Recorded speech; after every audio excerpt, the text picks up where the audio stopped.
ભરૂચના અંકલેશ્વર નજીક પાનોલી પોલીસ સ્ટેશનની હદમાં આવેલા રવિદ્રા ગામે પોલીસે મોટી કાર્યવાહી કરી છે। મહિલા પર દુષ્કર્મ અને ધર્માંતરણની ધમકી આપનારના ગેરકાયદે બાંધકામો તોડી પડાયા છે। આરોપીએ મહિલાને લગ્નની લાલચ આપી મરજી વિરુદ્ધ 2 વખત દુષ્કર્મ કર્યું। આ મામલે મૌલવી અજવદ બેમાત વિરુદ્ધ 14મી નવેમ્બરે ફરિયાદ પણ નોંધાઈ।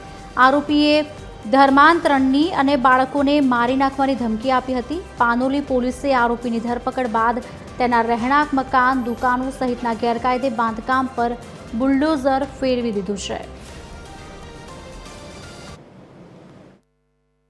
લોકોનું જે રહેણાંક મકાન જે હતું એ કે જે એમના ખુદના નામે હતું અને ત્યારબાદ એમની જે દુકાનો હતી કે જેની આગળના ભાગ અને જે બાકીની વસ્તુ ગેરકાયદેસર હતી કે જે દબાણમાં તેને અને ત્યારબાદ મદની દારૂ તરબિયતના જે આગળનો ભાગ કે જેને ગેરકાયદેસર રીતે બનાવેલો હતો આ તમામ વસ્તુઓને આજે રોજ જે છે એ આજે તોડી પાડવામાં આવેલા છે। તપાસ દરમિયાન આવી છે કે તેના વિરુદ્ધ આની પહેલા પણ ગુનો દાખલ થયેલા છે અને એ ગુનાના કામે જે છે એનો પાસપોર્ટ પણ જમા હતો। એ પાસપોર્ટ દરમિયાન એ કોર્ટની પરમિશન લઈ અને એ બીજા કન્ટ્રીમાં ગયા હતા, જે બાબતે પણ હાલમાં ઊંડાણપૂર્વકની એક તપાસ હાલમાં ચાલુ છે।